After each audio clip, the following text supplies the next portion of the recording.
It's a celebratory episode of Carving Up Live on a Tuesday. Tons to get into right here on primetime, 8 p.m. Eastern, 5 p.m. Pacific time, to celebrate the 6-year anniversary of this very show, which began October 21st, 2019. Can't believe 6 years have gone by. We've obviously got a ton to talk about on this special episode. Gonna get into last night's game, the Detroit Lions beating the Tampa Bay Buccaneers. I actually think at this point, Dan Campbell, weirdly, is an underrated coach. I'll talk about that. Toronto Blue Jays, an exhilarating Game 7 win over the Seattle Mariners last night. Talk about if they have a chance to beat the Dodgers in the World Series. Also get into the Houston Texans losing to the Seahawks last night. Houston is starting to remind me of the worst qualities of my Pittsburgh Steelers. I'll explain those later in the show. And did you think we'd be doing a celebratory episode of Carving It Up without carving up the context? We're obviously doing that. A new Ringer article came out that was supposed to paint LeBron James in a bad light. Turns out it actually kind of unintentionally painted Russell Westbrook in a bad light, and I'm not surprised at all. I'll get into the context surrounding that. My MVP ladder, my top 10 for MVP, talking about my NBA predictions, who wins the championship, who wins MVP, all of it. And throughout the show, we're going to be recapping some of my favorite moments from Carving It Up history. So we've got a ton to talk about on tonight's show. So let's drop the beat, baby. Here we go.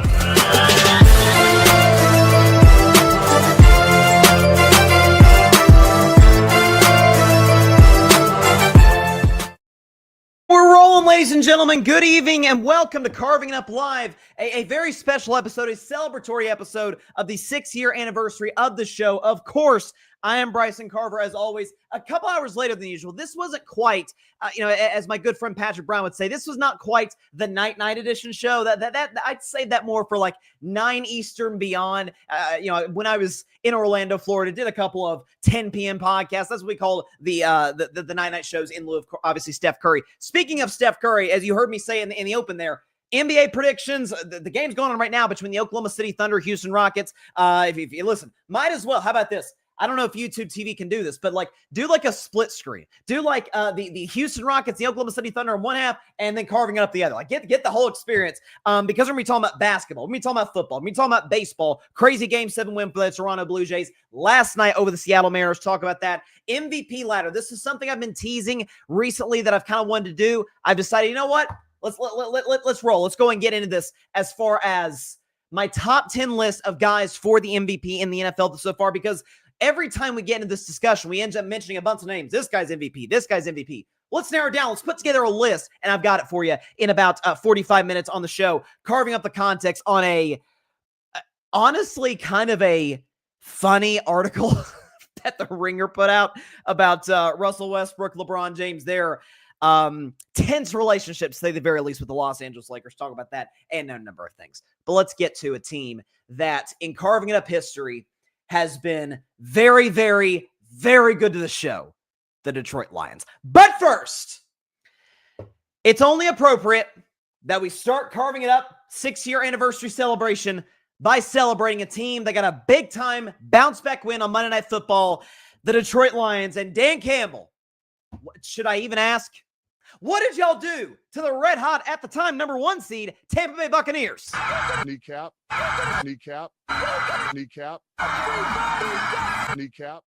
Everybody was getting kneecaps last night in the Detroit Lions win over the Tampa Bay Buccaneers. So I'm just watching that game. And outside of a couple of big-time Jahmyr Gibbs runs, he obviously took 178 yards to the house in the first half. Lions offense had it rolling early. Jared Goff, during our show yesterday, threw the touchdown early to Amon-Ra St. Brown. It's like, oh, here we go, Lions. Oh, my gosh, it's going to be a big-time offensive shootout, which I think we all thought it would be. And then the offense stalled.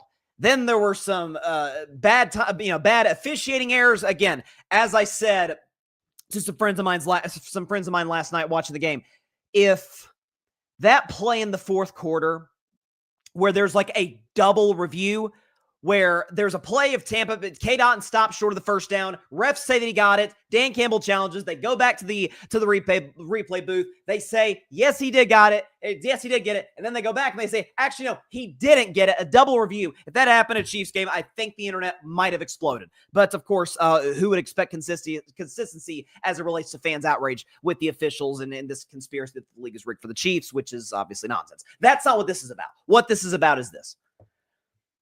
I almost feel like, funny, the NBA starts back tonight. And over time, when we've talked about Steph Curry, who obviously I'm a Golden State, you can see the Warriors hat right up here. I'm a diehard Golden State Warriors fan, and Steph Curry literally made me fall in love with the game of basketball. So, of course, he's my all-time favorite player.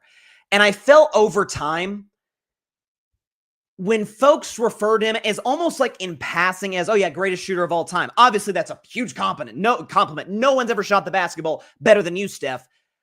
But when that was all they mentioned, I almost felt it was disrespectful. Because I'm like, yeah, obviously Steph's the GOAT shooter, but he does a bunch of things well. He's one of the greatest ball handlers ever, right? He's got an ability to finish at the rim. He is a knockdown free throw shooter at the line. He creates offense for his teammates because of his shooting ability. Like Steph's, got a well-rounded, he's got a good floater, good offensive game, well-rounded offensive game.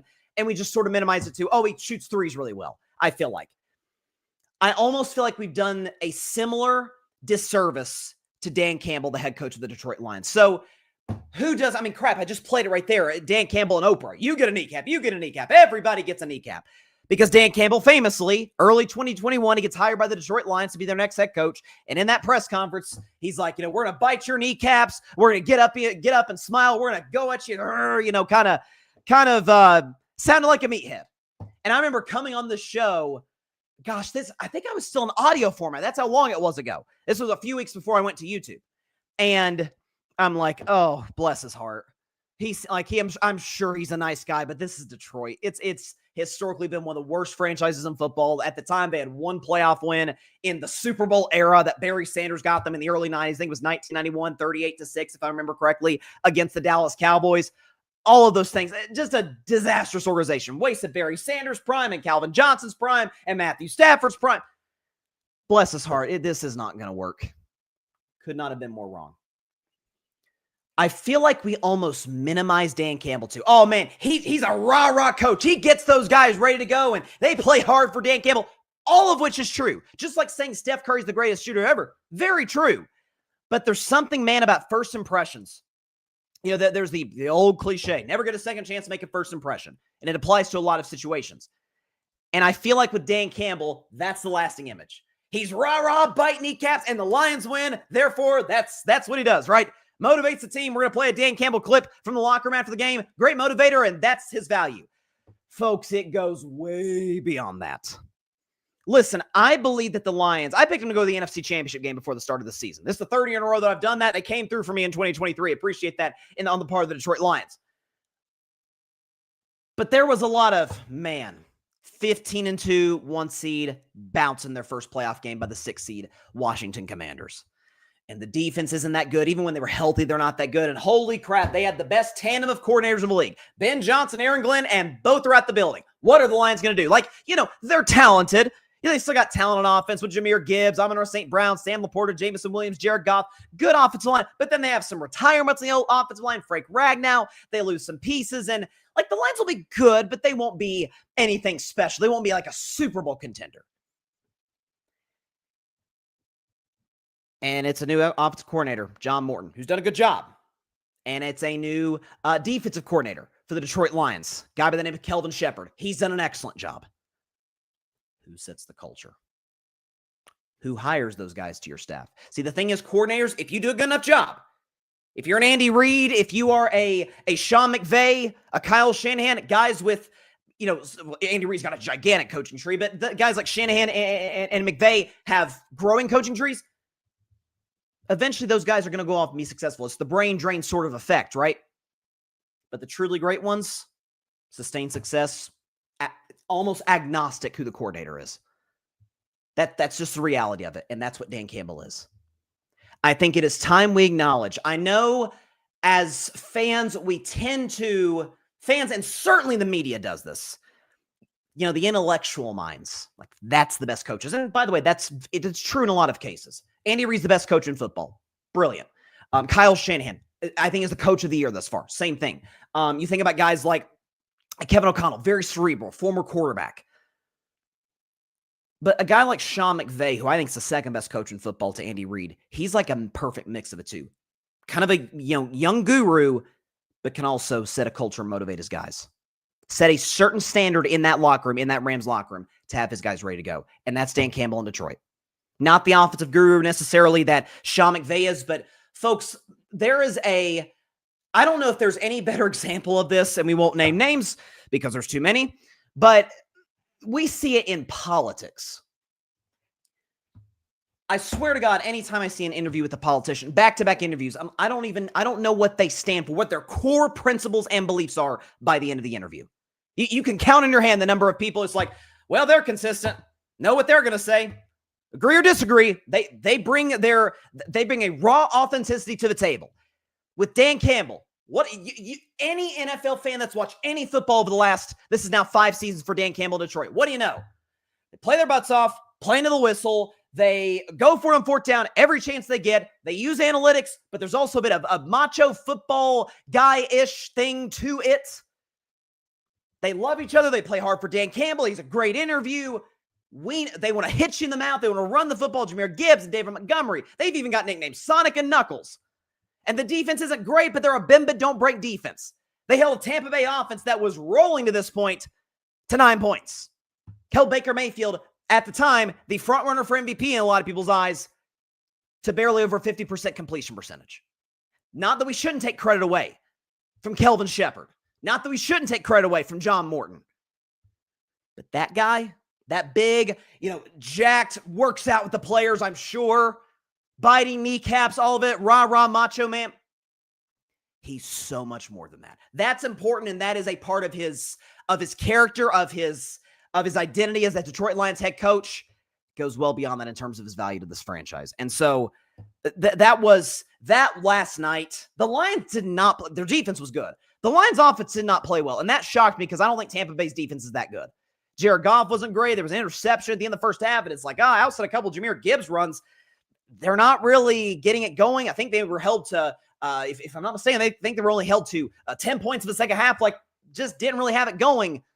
But the defense stepped up. They made the clutch plays when they have to. Every time Tampa looked like they were clawing back in it, Detroit would make a play, both sides of the ball. Special teams is good. Well-coached team, doesn't commit a lot of penalties. That's Dan Campbell.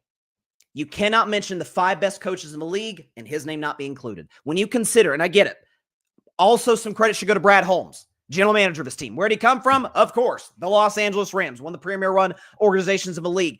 His drafting has been almost second to none since he got to Detroit. We've done segments on the show in the years past. If you look at forget their first-round picks, the Aiden Hutchinsons, the Jahmyr Gibbs of the world. Remember when people didn't think they should have drafted Jahmyr Gibbs, which I thought said at the time was idiotic. I saw this kid at Alabama. He's special, and he's showing you that week after week. But some of these mid-round picks, these Amon-Ra St. Browns, these Derek Barnes, these guys who have stepped up and been a big-time contributors on both sides of the ball for Detroit, finding value. Brad Holmes deserves a lot of credit. But what Dan Campbell inherited, I think we forget how much of a joke. They even mentioned on the broadcast last night, Joe Buck, Troy Aikman, who obviously do a fantastic job on Monday Night Football. I think it was Troy that said, we were here talking about him and Joe Buck back when they were at Fox. We were here for a Thanksgiving game, Dan Campbell's first year, and this place was like a morgue. It was silent. It was a ghost town, right? It wasn't like COVID where it was empty stadiums. The stadium was full. Wasn't no energy in the building. Now you can feel it through your television screen or through your phone or however you're watching the game from Ford Field. You can feel the energy from those fans. Dan Campbell's built that. He is absolutely, without a shadow of a doubt, one of the 5 best coaches in football, and here was his team after the game in the locker room celebrating their win over Tampa Bay. Dude, how about the defense? Listen, 9 points allowed, 4 of 16 on third down, 1 interception, 1 fumble recovery, 252 yards allowed, man. That's outstanding. Listen, we did what we had to do. There's things we got to clean up, but I tell you what, defense, you play like that, you win every game. That's the bottom line. That's outstanding. That's the way to cut it loose, just like we talked about, guys. Never played football in my life. I would get up out of this. If Dan Campbell walked through that door into the studio and said, "Get your ass up and get out there and play football." Yes, sir. Yes, coach. There's certain qualities about people, about coaches. I'm sure Dan Campbell gets in his players, what's during practice, but they know he freaking loves them. This guy, we've seen him cry at press conferences over how much he loves his players. All the qualities that make a special football coach, Dan Campbell's got it. No question about it. As for Tampa Bay quickly, so listen, it's not the end of the world for the Bucs. The good news is, their upcoming schedule is pretty tough. They got some good opponents in there. But the last month and a half, last 6 weeks or so of their season, it's a lot of bad divisional teams. There's a Carolina mix there, but Tampa's gonna be fine the rest of the way. The question is, can they sustain these injuries? I mean, Mike Evans, and boy, does this not suck. And this is, man, it's the ultimate saying, Father Time is undefeated. Mike Evans comes back from injury. Okay, here we go. We got Mike Evans back. We got Buka back. Here comes the Tampa Bay offense, and Mike Evans breaks his collarbone and gets concussed in the first half. So that all but assuredly means is that the Bucs announced that he's going to be out most of the rest of the regular season. Should be back by the playoffs, but doesn't look like he's going to play anytime soon. That then therefore means the end of one of the most incredible streaks we have currently going in the NFL. Mike Evans, 11 consecutive 1,000-yard seasons. That is tied with the greatest receiver ever, Jerry Rice, for the most to start a season in NFL history. I don't know if it's most to start a season or just most consecutively to begin with. So it's a bummer that it's come to an end. It comes to an end not on Mike Evans' terms. That's really a bummer, but hopefully they can get him back sooner rather than later. The good news about Tampa is they're really deep at receiver. Like, they've got Ibuka. Hopefully they get Chris Godwin back, tight end, but they got Kate Otten. The kid Tez Johnson made another play yesterday. He was good against San Francisco, made a big-time catch. Like, I like what he brings to the table. They'll get Bucky Irvin back. They've got Rashard Smith, I believe his name. They're going to be fine. So, end of the day for Tampa, listen, they had a bad game. Baker was inaccurate. Baker was throwing a lot of what we call hospital balls, like just not putting his receivers in a good position to make a play without getting absolutely blasted by a Detroit Lions safety. And so Baker had a bad game. It happens. Like, I'm not going to worry too much about it. We'll show you Baker's numbers. Do we have that graphic? I think we have that graphic. Maybe you don't. Here it is. Baker Mayfield's stats yesterday against the Detroit Lions. A touchdown, a pick. The touchdown, by the way, was all Tez Johnson, but 56% completion. That's not going to work. 228 pass yards, a 66 rating, which isn't good. QBR 0 to 123, which is not good at all. And he was 0 for 8 on 20-plus yard throws. And most of them weren't particularly close. It was overthrows. It was like the guy was open, but as I often say when I criticize, and I love Trevor Lawrence, and I believe in Trevor Lawrence, but when I often criticize him, it's for, dude, in college football, you throw to the open receiver. In the NFL, guys aren't open enough to be the quote-unquote open receiver on a consistent basis. You mostly have to throw them open. Sometimes the coaches scheme them open. A lot of times the quarterback, you got to throw them open. And Baker kind of struggled with that last night. And he struggled with turnovers. So tough loss for the Bucs. They'll be fine. I know Carolina's only a game back of them in the NFC South. Look at that. But Bryce is hurt and Andy Dalton's in. Panthers aren't going to run down Tampa Bay for that NFC South. They should cruise to the AFC South, or NFC South title, rather, for the 5th consecutive season, get to the playoffs for the 6th consecutive season. Wouldn't worry too much about Tampa. This was more about Detroit just winning a really, really, really ugly game. And the last thing I'll say, too, is, because I do know a Lions fan, good friend of mine, they'll be appearing on the show pretty soon, so stay tuned for that. But this person, as well as multiple other people in the Detroit Lions fan base, which, by the way, has been unbelievably supportive of this show, so shout out to all Lions fans out there. But over the last few days, man, this game, the game against the Chiefs was rigged against us, and the Jared Goff touchdown should have blah, blah, blah, blah, blah. They can't review that, and it was rigged. Again, add that to the list of, a team's lost some Chiefs, therefore it's got to be rigged, right? Because a team can't possibly win that much. And I think it's fair to say that last night, the way that thing played itself out, probably we're even on that, because that was a one-sided officiating game. This is not, again, officials in the NFL haven't been great, but as we all know, it's how it goes. In prime time, bad officiating errors. I've said this a million freaking times. Bad officiating is just highlighted during primetime. People have talked about, oh man, did you see that Broncos comeback over the Giants? Yes, I did see it. It was unbelievable. You can tell not a lot of people saw it. You know how I know that? Because the Giants, when they scored with under a minute left, part of the reason they got down to the goal line to take the lead, a terrible pass interference call down the right sideline. A terrible pass interference call. Great defense, and they threw the flag. Maybe refs in the league, maybe A, the NFL's hard to officiate, and or B, the refs screw up in big spots virtually every single close game. I mean, I even just quickly, and then we'll move on to the Toronto Blue Jays, but I even just wrote it down. Do we have it here? I should have it on my, here we go. Yeah, just this week.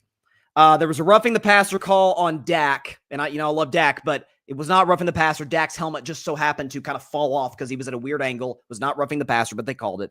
There was a TJ Hawkinson touchdown against the Philadelphia Eagles that should have been a touchdown. They called it incomplete. TJ Hawkinson after the game, man, I don't know what a catch is anymore.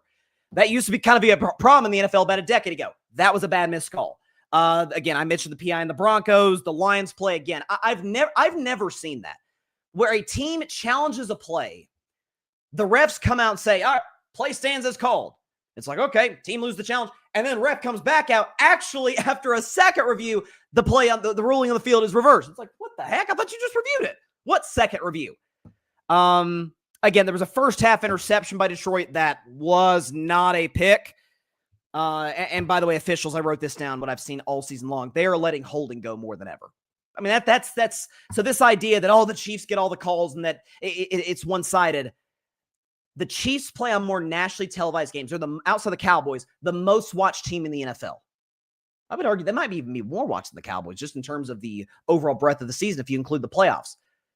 So everything, every great thing or bad thing gets emphasized. Therefore, awful officiating errors get emphasized.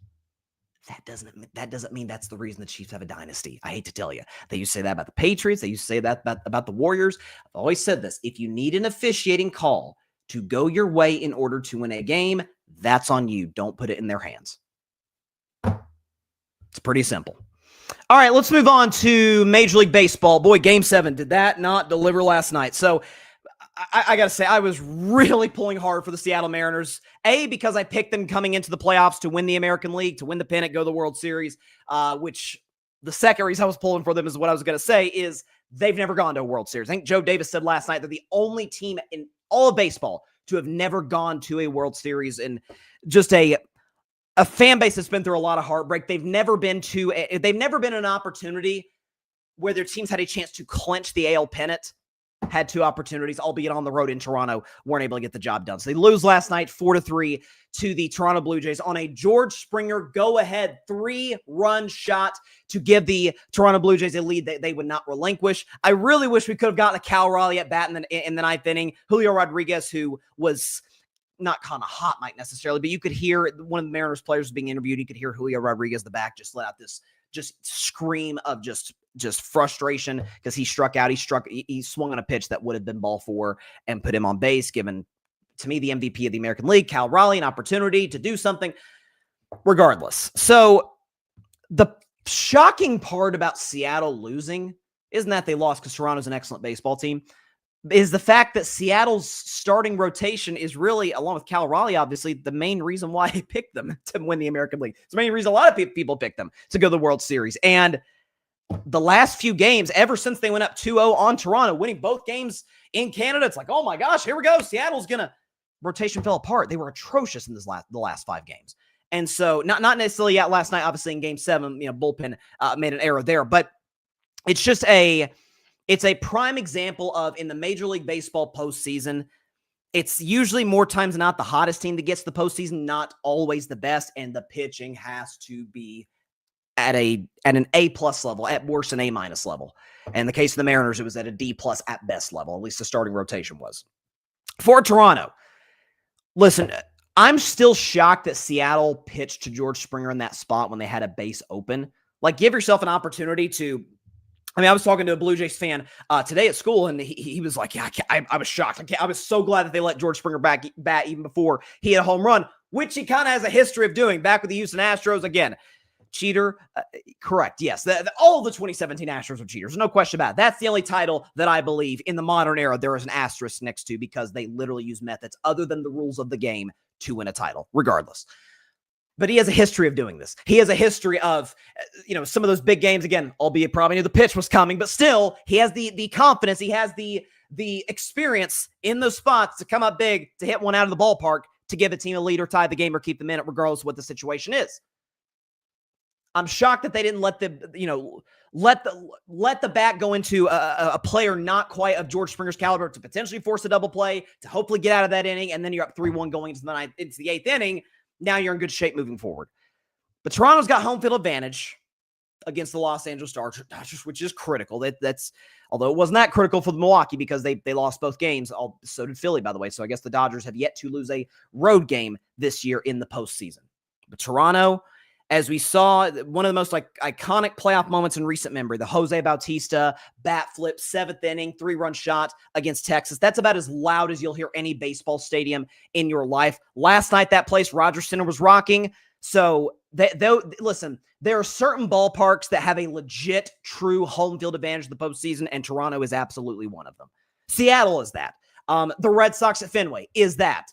You think about, even the Dodgers to a degree, there's like this aura about playing in Dodger Stadium. The Houston Astros, when they were making their runs, Houston got really loud. And so that's a big time advantage for Toronto. The question is, though, boy, you are going against an absolute juggernaut. Forget in the Dodgers lineup. We know about Ohtani and Freeman and Mookie and Teoscar. We know about those guys. Max Muncy. Think about the Dodgers rotation. Do we trust the bullpen? I'm still not quite there yet, although they have been good in the postseason, but they were great in the NLCS against Milwaukee. You're going to have to face a rotation, by the way, on a week's rest that features Blake Snell, that features Yamamoto, Glasnow, and Ohtani. That's a different monster. That is a team, that is a rotation that's got World Series experience, that has been there and done that has been to the big stage. This isn't going to faze them. George Springer, John Smoltz said it during the broadcast last night. George Springer is the only Toronto Blue Jay, a position player, to have gone to the World Series.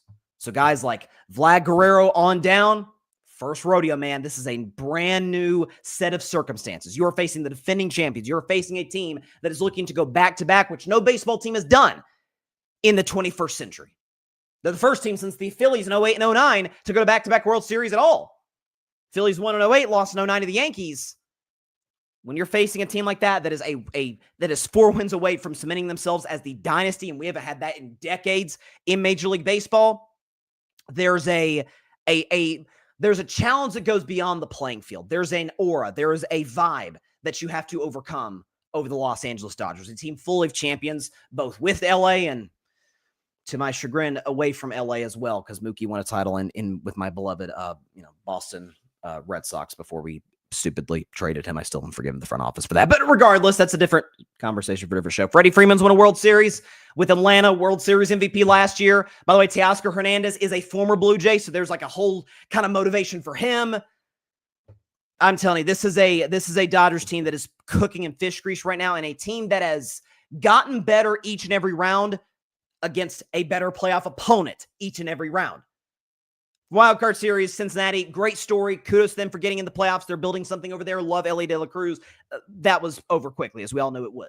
Second round, they play Philadelphia. Feels like most people picked the Phillies to win, and the Dodgers were fantastic in that series, as was, by the way, their bullpen, which stepped up in big moments. NLCS, best team in baseball, best record in baseball, at least, in the Milwaukee Brewers, swept them. Milwaukee, through the first 3 games, they didn't have 10 hits.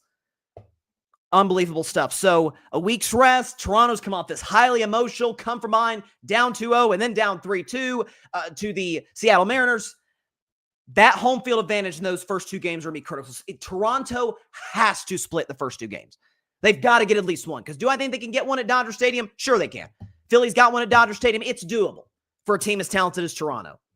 But man, if they go down 2-0, if the Dodgers with Snell and then Yamamoto nab the first 2, you can kiss this World Series goodbye. It's going to be a quick one. It's going to be sweep or gentleman's sweep, whatever the case may be. But the kudos to Toronto, big-time emotional win last night, and kudos to George Springer. I'm just still shocked that Seattle pitched to him. Really, really shocked. And I wish we would have gotten a Cal Raleigh at bat in the 9th. Would have loved to have seen this year, the 2025 best player in the American League, get an opportunity to win that baseball game. All right, we will come back after the break. But before we go to break, or I guess as we go to break, again, going to play different moments from Carving It Up history, different moments to celebrate 6 years of the show.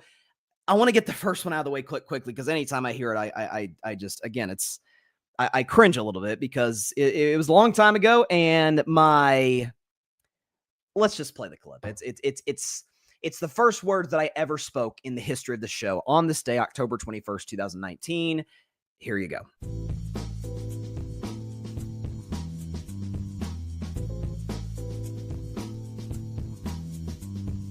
Good afternoon, everybody, and welcome to the inaugural episode of Carving It Up.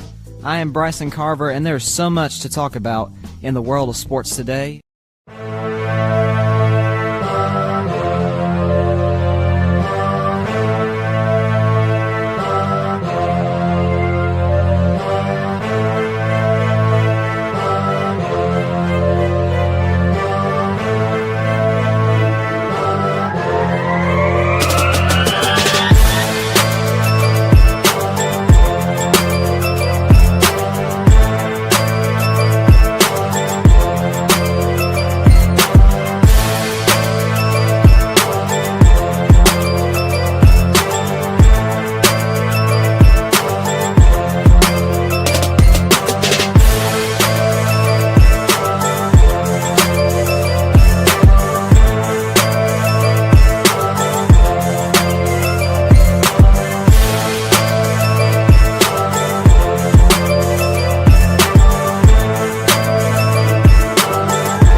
Yeah, that was, listen, 6 years ago, welcome back to Carving It Up, a special episode celebrating the 6-year anniversary of the show and obviously recapping what has been just a crazy last 24 hours of sports. Listen, October ends in 10 days, or I guess it's the 21st, so 11 days.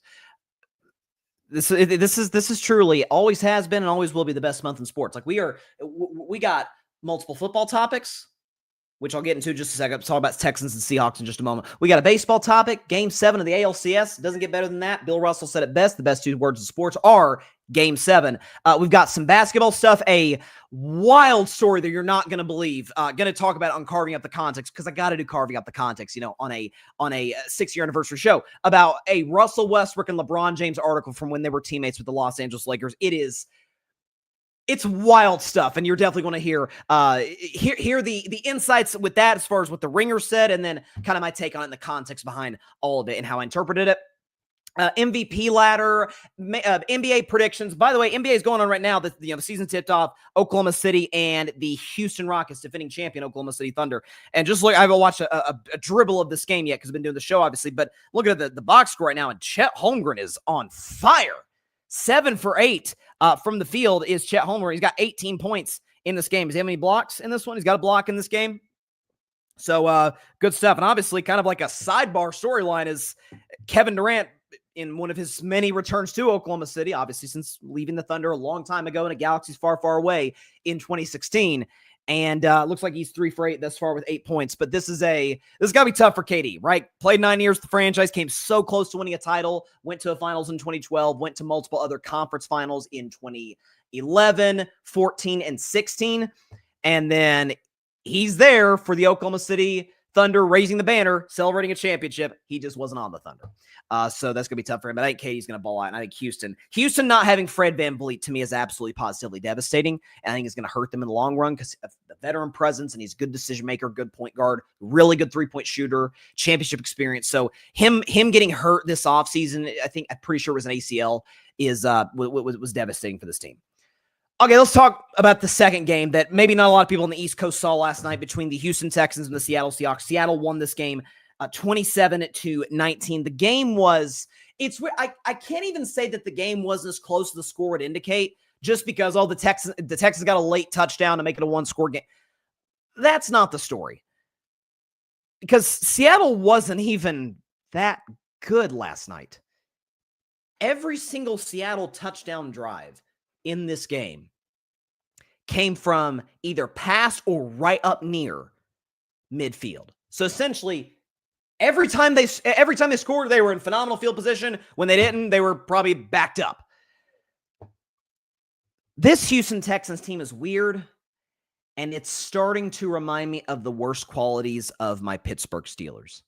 Is that, the Steelers are this well-run, again, Steelers have been better run than the Texans, obviously, overall. But, okay, well-run franchise, quarterback that people like him. Again, Aaron's not in his prime anymore, but people like Aaron, people like CJ Stroud. The offensive line isn't very good. Houston's is absolutely worse than Pittsburgh's. It is god-awful. They got some good receivers, but their defense, holy moly, their defense is awesome. Houston Texans Day, #1 defense in football. Is that a surprise to any of us? Of course not. when you got Derek Stingley and you got guys like Will Anderson, who was great last night. You talk about guys like Henry To'o and just up and down the list. Danielle Hunter. They are loaded in their defense. And they have a defensive coach in DeMeco Ryans, a guy that we all think pretty good coach, right? We think Mike Tomlin can coach. And it feels as if for Houston, the good news is for Houston, they can make changes in future years, in future off seasons that will not be breaking this sort of generational, weird, standard is the standard kind of mumbo jumbo-ness. The Texans have only been relevant. This is their third year of people actually paying attention to the Houston Texans. Or in the case of my buddy Ryan Flowers, shout out to Ryan of Clutch Sports Talk. He's been following the Texans for years. Outside of him, nobody's following the Texans before 2023. But they don't prioritize the O-line. Otherwise, they wouldn't have traded Laramie Tunsil. They feel like, okay, if we got one good receiver, that's all we need. Nico Collins, DK Metcalf, and the Steelers have multiple other examples of this with AB and George Pickens. And, quarterback can be fine. Now, for the record, I think he showed us this a couple of years ago. CJ Stroud, if you give him protection, darn good quarterback. Big time arm, moves, not like necessarily a running quarterback, so to speak. He's more of a pocket guy, but can move, can run, a little bit of a Michael Penix quality to him. But watching, and again, Seattle's got a great D-line. But watching him last night, watching him all season long, frankly, and at the end of last year, just having to work with limited receiving core. This year, the running game's worse because Joe Mixon's, been injured. And just running for his life with a bad offense, an atrocious offensive line, and guys, receivers missing games. And it's like Houston prioritizes the wrong things. What's it worth having the best defense in the NFL if the offense can't protect your franchise asset? If the offense can't give your franchise quarterback, second overall pick out of Ohio State 2023, CJ Stroud, the opportunity to be successful to the best of his ability. That is a failure on the part of the organization. The organization's fault. So, I just watched this and I'm like, oh my God, they remind me of the Steelers. Like, again, the difference, DeMeco Ryans isn't a quote machine. And that, by the way, that's a compliment. He isn't this guy that says a lot of stuff and there's not really much substance to it. Unlike the head coach of the Pittsburgh Steelers. Neither organization really values the offensive line that much. Like, they value receiver, they scout receiver very well. They don't really believe in depth at that position because the Steelers don't have depth. The Texans don't have depth. But they love defense. Defense wins championships. Of course, you've got to have a great defense to win, but it cannot be the best unit on your team. Otherwise, you're probably screwed. It's an offensive league. It's a quarterback's league. It's an offensive coach's league. And just watching that one last night, you say, well, what about Seattle? Seattle's got a defensive coach and Mike Macdonald. Different story because defensive coaches in the NFL, the only time that we've really, honestly, we've seen across the NFL, the only time defensive coaches can really be successful, can win a lot of games, can put their teams in position to be legitimate contenders, is if they have a smart offensive coordinator. Seattle's got Clint Kubiak. The Buffalo Bills have Joe Brady.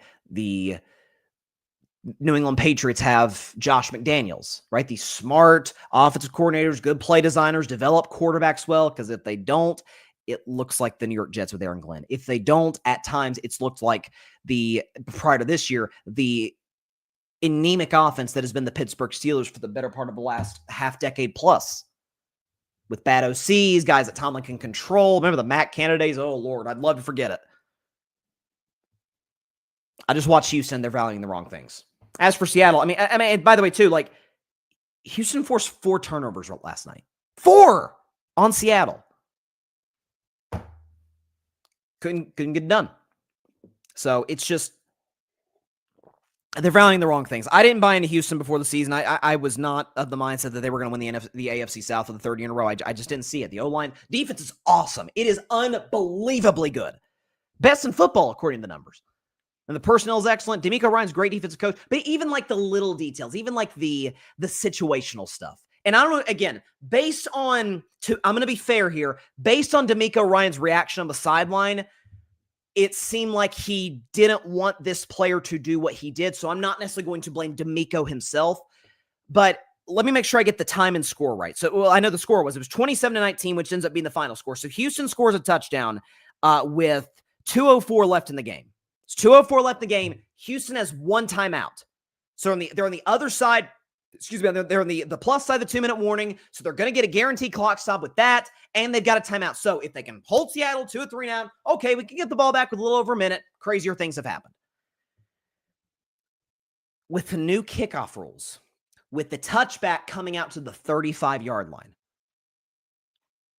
if you just kick the ball out of bounds, the ball goes to the 40-yard line. It's a 5-yard difference. Who the heck cares? Like the position on the field doesn't mean a thing. You're just trying to get the ball back. And the Houston Texans, Ka'imi Fairbairn, the kicker for the Texans, instead of kicking it out of bounds, preserving the clock, ensuring that a return by Seattle wouldn't send the clock to the 2-minute warning and you basically lose a free timeout. I'm sure he was trying to kick it through the end zone, but didn't kick it far enough. Seahawks returner grabs it, returns it out, and there goes any chance you had of winning that game. It's the little details. It's that I could see Mike Tomlin doing that kind of thing with Chris Boswell. I could see a situation where instead of just playing this from a strategic standpoint, okay, kick it out of bounds. It's 5-yard difference. Who the heck cares? We're just trying to get the ball back. We saved clock. Nah, kick it through the end zone. Let's just get... Buddy, the rules have changed. Back in the day, 10 years ago, you probably try and kick it through the end zone because that'd be like a 15, 20-yard difference? That's a whole different ball game. 5, who the heck cares?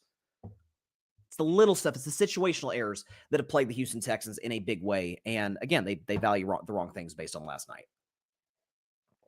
All right. This is wild.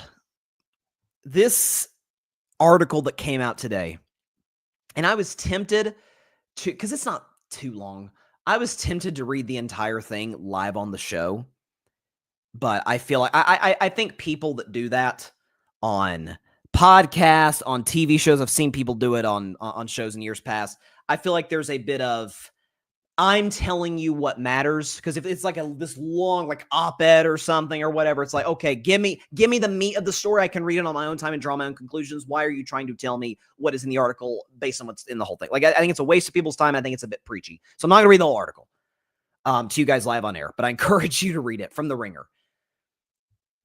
We do a segment usually every Wednesday on the show, but in this case, special episode of Carving Up Live. And by the way, we will be back Wednesday, regularly scheduled programming to talk NBA, Bryce's best 10, predictions for the Thursday night game, Vikings, Chargers, all of it. But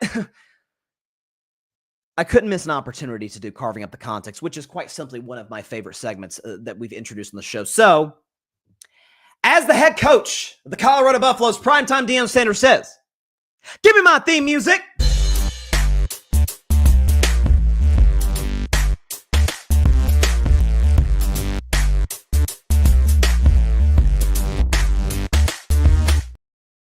On this week's edition, this is a wild one, of Carving Up the Context, a story by The Ringer. It was an excerpt from a new book that is coming out soon. It is from a book called A Hollywood Ending, The Dreams and Drama of the LeBron Lakers. And it's an excerpt from the book that was published in The Ringer today, I believe it's today, which is wild, wild stuff. Talk about the relationship between LeBron James and Russell Westbrook, which we knew was contentious. Westbrook's time in Los Angeles was extremely contentious. It was, I said it, hand to God, you can check the tape on this show. The second they made this move, I remember July 2021, I think it might have been draft day, because the draft was a little bit later that year because of COVID. I'm like, what are they doing? You got a good thing going on here. It's, you won a championship in 2020. Injuries hurt you last year, but you've got a good squad here. And you bring in Russell Westbrook, and I don't have to explain that was a bad reason. Y'all saw it was a bad reason. Inefficient shooter, bad decision maker, can't play off ball, bad fit with LeBron. It was a disaster. Lakers won 33 games the first year, were under 500 the second year, traded his butt out of Los Angeles, made the conference finals. And it's not like the Lakers added any superstar player. Who they had, like D'Angelo Russell? It's not like they added, Luka like they added a couple of years later.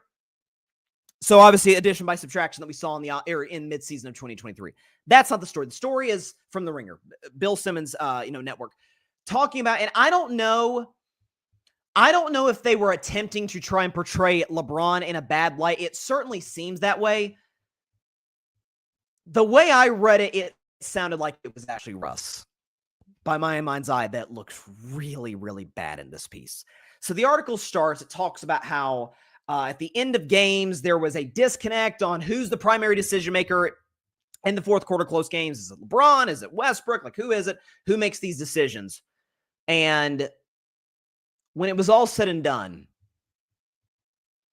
there was an excerpt in the book that was posted in this article that I found a real indictment of Westbrook. And this is, we can show you the excerpt from the piece. It's kind of long, but just follow me through with me here. Westbrook knew LeBron's reputation. He'd seen all the examples of LeBron seemingly misrepresenting himself. There was a time LeBron claimed that The Godfather was his favorite movie, but then failed to recall a single line when asked during a press conference to name one. There was the time he carried the autobiography of Malcolm X into a media session, but stumbled when asked to name his biggest takeaway. There was a time during an interview when he claimed that the night that Kobe scored 81 points, he predicted beforehand that he'd go for 70, a clip so widely mocked, it became a popular meme. This, in Westbrook's view, was who LeBron was, and he was done putting up with it. That in and of itself is the meme of, by the way, when LeBron was, let's see, I think Kobe scored 81 in, that was 06, right? So LeBron would have been in year, I guess he'd been in year 3. He'd have been 21 years old, I think, 21, 22 years old.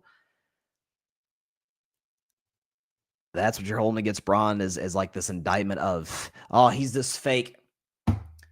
I mean, Jalen Ramsey was on The Shop with LeBron and kind of mocked him for it. And it was kind of like this, that's kind of funny. And Bron was able to kind of poke fun at himself for, like, yeah, of course, I didn't think Kobe was going for 70. Who could have seen that coming? He ends up going for 81. And there's the Malcolm X thing. Okay, first of all, who's to say LeBron didn't finish that book? And second of all, The Godfather.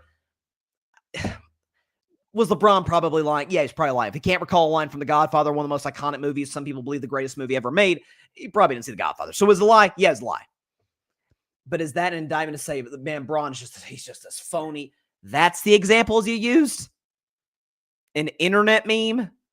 Forgetting, or not knowing a line in a movie? Really? That's not the meat of the article. The article is called, now this is a story all about Russ. Now that obviously sounds familiar because the following, how a visit from Will Smith and an Oscar-worthy fake smile turned Russell Westbrook against LeBron James for good. Basically, the way the story goes is that Will Smith, and this was, I think, 6 months after the infamous slap of Chris Rock during the Oscars. I talked about it in the show for a half hour the next day. We all remember that. 6 months after that, he visits the Lakers to kind of talk to them. I think it was during a Darvin Ham film session and all of it. And he comes in, and before Pelinka's about to go get Will Smith, LeBron, and this is according to the piece, seated in the middle row, stood up. This, I'm quoting the article, quote, "Y'all got this," he said. He stormed out a back door. "Bleep, man," Anthony Davis, said. He stood and followed LeBron out. Stunned, the rest of the players sat there looking at each other, unsure what to do. "We're like, yo, what the is going on?" one recalled. Westbrook rose next. "So we all leaving?" he asked. "Nah, Russ," said Patrick Beverley, a brash veteran point guard the Lakers had acquired over the summer. "We got to stay." Westbrook didn't understand. "What do you mean?" he asked. "Then two guys can do whatever they want," Beverley said. "They won a championship." As the two went back and forth, and by the way, we know Westbrook and Beverley, contentious relationship, to say the very least. As the two went back and forth, it became clear to the other players in the room what Westbrook was thinking. As a 9-time All-Star and former MVP and future Hall of Famer, why would there be a difference between him and them? Pelinka came back in. "We ready?" he asked. "We ain't ready," Beverley said. "We need 5 minutes." Pelinka left, and it talks about eventually, Will Smith came in there. And he was cracking jokes. When he came back, or right before Will Smith came back, LeBron and AD returned. And it talks about, and this is interesting, Will Smith opened it up for questions. This is from the article. "LeBron was first. He had a question," he said. Smith answered. Then LeBron had another question, and another one after that, and another one after that, and another after that. On and on he went, stretching what was supposed to be a 30-minute session into nearly an hour. The same guy who was trying to leave is now quoting back movie lines and going through the guy's whole life story, one attendee recalled thinking. Seated in the third row, picking at a bowl of fruit, Westbrook watched in disbelief, shaking his head and rolling his eyes every time LeBron spoke. I hate that fake blank, Westbrook said to a teammate afterward as the Lakers gathered for a team photo. I just can't do it. The next afternoon, and we'll show it to you, the Lakers posted the picture on social media. Can we put that up there right now? So this was in 2022. Will Smith, he's holding a jersey right there, meeting with the entire Lakers team. If you can't see Russell Westbrook, we'll zoom in for you. And ironically, LeBron's standing right behind him. There's Bron, flash the pearly whites, and Westbrook looks like there's literally, he would rather be literally anywhere else on planet Earth than where he was at in that particular moment. That's the story. What's the context?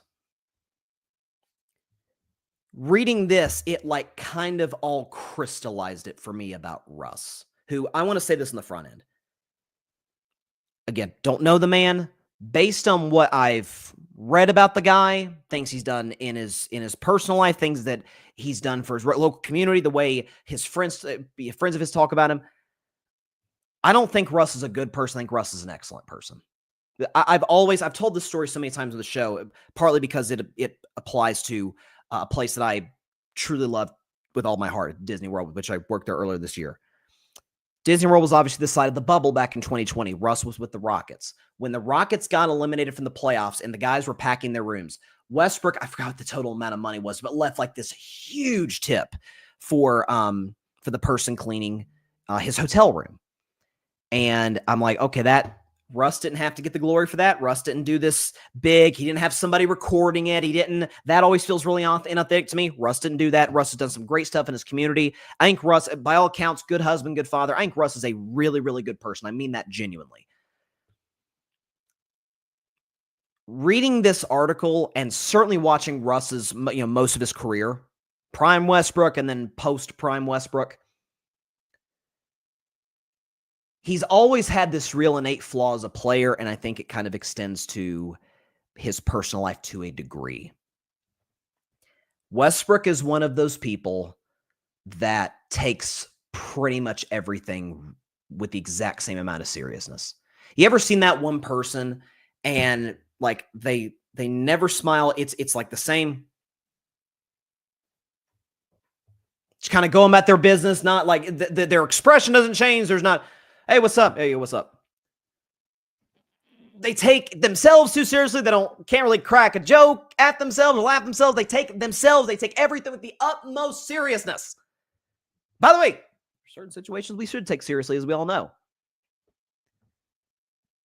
But sometimes let your hair down, exhale, let the shoulders down, have a little fun. This story about Russ reflects his play on the court as well. Every possession, Russell treats the same and also has the exact same strategy. Shot clock, hell with that. Game clock, hell with that. Score, hell with that. Time in the game, first 6 minutes of the game or last 30 seconds of the game. I'm playing the exact same way.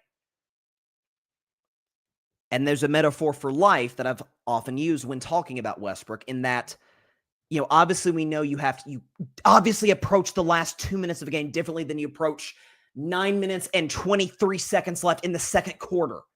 The game's different. The momentum is different. Guys are locking in more on defense. All of it. We know in your personal life that, we all have this.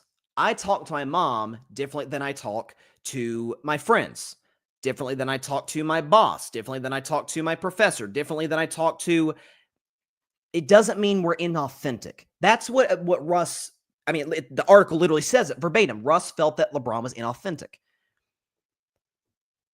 LeBron's a billionaire. And I say that because in order to get to that status, especially as a pro athlete, which is rare. That's LeBron's a billionaire, Jordan, Magic Johnson, I believe, is a billionaire. Like, there's a certain, and people always call it selling out, which I always roll my eyes at, but there's a corporate sensibility that you have to have. You don't walk into a room and, with tech geniuses and with Silicon Valley and all of the billionaires of America the same way you would with your family or with your friends or with, whoever. It doesn't mean that those people are more important than the people close to your life. Matter of fact, it should be the other way around. It doesn't mean that you're selling out or you're not who you are. It means there's a certain way you conduct yourself in order to get the best out of that particular situation. I mean, it's that simple. I mean, again, I ask, would you talk to your grandmother the same way that you talk to your best friend from high school? Of course not. Different relationships, different sensibilities, different everything, environments. LeBron understands that. LeBron has a great business acumen because of that. Jeff Benedict wrote a book. It's called LeBron. I think he wrote it about 3 years ago. I highly recommend it. And something I found really interesting in the book, I don't think I've ever mentioned this on the show before, but I've always found it interesting about LeBron James that the book mentions, is that LeBron, people talk all the time, oh man, he doesn't shoot enough, just put your shoulder down, drive the basket. First of all, that is exhausting to do that over the course of a 48-minute game. Pick your spots to do, especially with LeBron being the oldest player in the league. He's got to pick his spots. But there was a time in LeBron's youth when that was how he went about business. That was how he played the game of basketball. And he was a selfish teammate. Obviously, he was the best you can imagine. A young LeBron James was better than the other kids. And his coach went up to him after it was a game, practice, scrimmage, or whatever. And he sat LeBron down. Keep in mind, this is LeBron James. No siblings, never knew his dad. Mom was going through unbelievably difficult circumstances from a financial standpoint and where they lived. And LeBron had to move all over the place, all of it. And the coach sat LeBron James down and he said something along the lines of, if you pass the ball, not that your teammates will like you, but like you'll develop a stronger chemistry and trust with your teammates. And that psychology, that psychological impact of a kid without a father, no siblings, no, at least early in life, not any particular close friends, a mom who's battling her own stuff and dealing with they were in a poverty-stricken situation. And a coach tells you, you don't do this, people essentially won't like you. That's what I always say on the show. This is going deeper than I thought, but the experiences we have in our youth, in our childhood, in our early life, they shape us forever. There's always that, there's always little Bryson sitting in there for you, little whoever. There's little LeBron sitting in his head or sitting in his heart that remembers that coach telling him that. That's why LeBron is the passer that he is. That's why LeBron has the IQ, the ability to make guys better around him. That's not to say Russ doesn't necessarily care about teammates. Again, I think Russ is a really good human being. But again, hearing the situation with when Will Smith visited the Lakers, hearing about how Westbrook was just outraged about LeBron barely being into a Malcolm X autobiography and allegedly not finishing the book. First of all, who cares? Second of all, him not knowing a line from The Godfather, him saying Kobe was going to score 70 when the day Kobe scored 81. Westbrook takes every situation too seriously and approaches every single situation with the exact same mindset, with the exact same tenacity. By the way, if you're someone as gifted as Russ, you can get a certain distance with that. LeBron gets the bigger picture. LeBron knows you approach different situations different ways. It doesn't mean you compromise yourself. It doesn't mean you compromise your character. It doesn't mean you are selling out. It means I'm going to adjust to the room that I'm in order to get the best opportunity out of this to make myself better. And so in this week's edition of Carving Up the Context, that's what I took away from this article from The Ringer. It is, on its face, it's kind of a funny read, but deeper than that, I just feel like it's really surprising that people are really anti-West or anti-LeBron with this. My buddy Barry Grant Jr. is in the comments. I expect nothing more from you, Barry. Barry, I can't wait to not be a professional with my take, LOL. By the way, shout out to Barry, who just reached 12,000 subscribers. Congratulations to Barry, good friend of mine for years. He has talked about people that have been on this journey with me from the jump here on the Carving It Up. Barry Grant Jr., John Rivera, Alvin Parsard Jr., Ryan Flowers, Mike Guido, I mean, Patrick Brown, just up and down the list. So many, if I didn't mention anybody's name, I apologize. You know who you are. You've been on this journey with me throughout the last 6 years, throughout big portions of it. Before we go to break, and before we talk about what else we got on the list, NFL leaderboard, is that what we got next? I think so. Sorry, there's so much to discuss today. Yeah, NFL leaderboard, NFL MVP leaderboard, and then NBA predictions at the end of the show. Before we do that, couple of quick carving it up moments before we go to break. So first of all, this was from June 17th, 2022. It is one of, if not my favorite shows I've ever done. Again, we're going to have the audio turned off, but this was when the Golden State Warriors, my beloved Warriors, had just won the finals, and I was just beside myself excited. And that was the aforementioned Barry Grant Jr., who had to come on the show, and he was hiding. He didn't want to be in the show. And this is Robin Schreiber, the Dance Cam mom that you see often at Oracle Arena at the Chase Center. She got really famous because she does these crazy, wacky dances on the Jumbotron. Had her on the show about a month after the Warriors won. Delightful lady. Had a blast, having her on the show. Maybe have her on in the future if the Warriors continue to have postseason success, hopefully. But it was a great summer. Great with the Warriors winning. And as we send you guys to break, I guess this is a good one to do. Do we have it? Yes, we do. Okay. The moment that I decided, after years of being a Cowboys fan and then ditching the franchise, still supporting Dak, because Dak's been my guy since he was playing college football at Mississippi State, I said I'm going to support Dak. I can't in good conscience with this owner not caring about winning the way he does not care about winning unless he gets the credit, as we all know. I can't support the Cowboys. And eventually, over time, I got to choose a team. And so I chose my beloved Pittsburgh Steelers, and this is from, I think it was July 31st, 2023, when I made that decision. Take a break, or take a look, and then we'll go to break. This kept me awake at night. Honest to God, I'd be up late at night, early in the morning, I don't know what to do with this decision. But after a while, I thought about it, I prayed about it, I talked to loved ones about it, and I have made my decision. The team that I have chosen to be a lifelong fan of, through sickness and through health, no matter what happens, is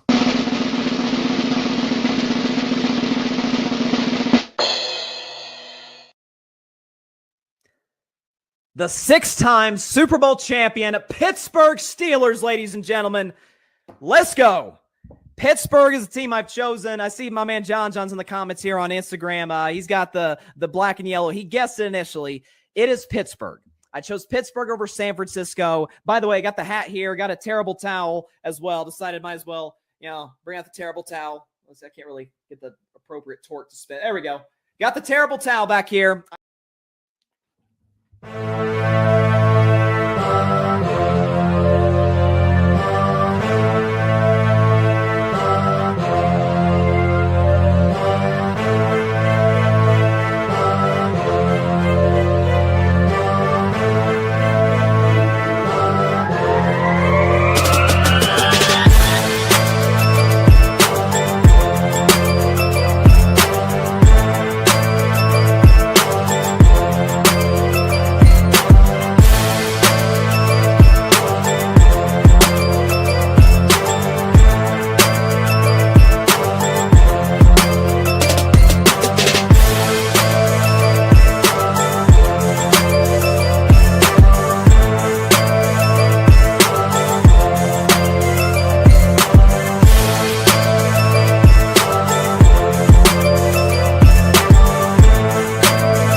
Welcome back to Carving Up Live. Yeah, that was I genuinely did from January to July, excuse me, thought about a number of teams to be a fan of. And I'll be honest, listen, for all my critiques and criticisms and frustrations with how the Steelers run their operation, there's no question, generally, especially relative to some other franchises like the dang Jets and the Browns, they've been a well-run team. I just wish that they would hold their said standard a little bit higher than they do than just, hey, let's make sure we don't have more losses than wins.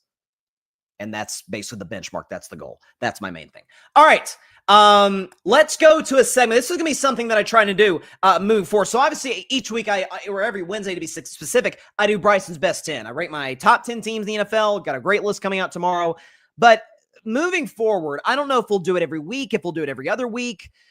Maybe that's more realistic just because the NFL is such an ebb and flow type of season. No one knows for certain. There is no clear front runner on who the MVP is. It's very tight. And just thinking about it, like all of these names, Mahomes and Baker and I think Christian McCaffrey should be the MVP race. You'll see him on this list, and Dak and all these guys. Drake May. There's so many MVP contenders.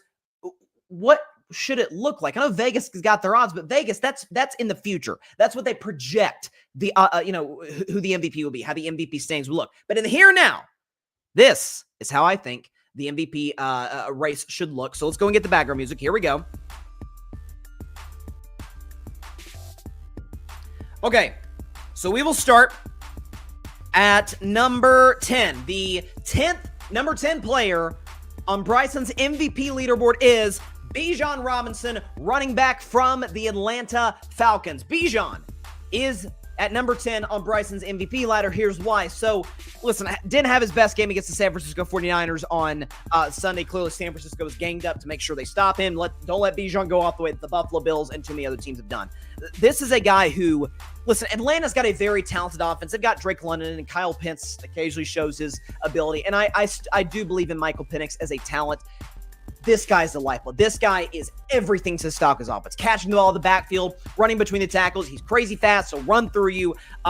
He is a type of guy that can potentially lead the NFL this season in terms of yards from scrimmage. Right now, that's Christian McCaffrey, his friend who he played last night or on Sunday Night Football. But this kid's an unbelievable talent. I think he's number 10 on Bryson's MVP leaderboard. At number 9, a guy that I used to be a skeptic of. Now I'm a full-blown believer in, because why wouldn't you be based on what he's shown you? At number 9, it is Jalen Hurts, quarterback of the Philadelphia Eagles. Jalen Hurts, number 9 in Bryson's MVP ladder. Before I tell you why, and hand to the almighty, I promise this is not why I put Jalen on this list. I'll tell you exactly why I do.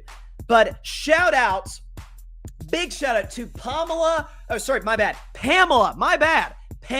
Hurts, who commented on a recent TikTok that I did talking about Jalen, talking about how the haters are going after him. The full video is on YouTube. The short clip is on YouTube and all social media platforms. Feel free to check it out. But Pamela Hurts, chimes in and she says, "Let them," basically saying, people who go after her son, let him, because he's just going to keep proving them wrong. So big shout out to Pamela Hurts. Big fan of your son. Thank you very much for supporting the show. Big shout out to the entire Hurts family. Class act, great people. And of course, Mama's going to defend her son. So shout out to her for that. And shout out to her for giving love to the show. Greatly, greatly appreciate it. Back to our regular schedule program. Let's talk about Jalen. So Jalen this year, you're talking about a guy who, last couple of years, if you go back from week 6 last year on to today, games that he has started and finished, including the postseason, he's lost twice. He's lost 2 games. That was a 2-game losing streak this year, to the Denver Broncos and to the New York Giants. And in a situation against the Minnesota Vikings, off of Brian Flores, top 5 pass defense, Saquon Barkley gets shut down. Saquon Barkley has been getting shut down. Jalen Hurts was nothing short of sensational. Show you the numbers. 3 pass touchdowns, no INTs, 82% completion, 326 passing yards, literally a perfect pass rating. Could not have done better than he did. 158.3 QBR, 0 to 100 of 95. And again, as I said yesterday, I put negative 10 rushing yards for the simple fact that this guy is not just the beneficiary of the tush push. This year, folks, he is a 16-to-1 total touchdown to interception ratio. 1 pick on the year, so he's efficient, doesn't put the ball in harm's way, was asked to throw it a number of times against Minnesota. Deep ball's working. It's been working really since that Super Bowl against the Kansas City Chiefs. Listen, given that Philadelphia has some defensive struggles, Philadelphia has some concerns at offensive coordinator Kevin Patullo. They have at times disgruntled receiver in A.J. Brown. Saquon Barkley's been a shell of himself this year. The offensive line hasn't been as good as it was last year, and they're 5-2 because Jalen Hurts has put them in position to be that with his playmaking, with his arm, with his legs. Did it against the Cowboys. Did it with 1 big throw against the Chiefs. Did it in the 19-point comeback to beat a great Rams team. Did it on Sunday against an awesome Vikings defense with an amazing Vikings defensive coordinator. Can't tell you I'm impressed by it with Jalen. He's at number 9. Number 8, man, credit where it's due. The guy's been unbelievable. Drake freaking May, quarterback from the New England Patriots. Drake May, number 8 on Bryson's MVP ladder. Here's why. So, listen, this is a guy who is in the midst of a streak of 6 straight games.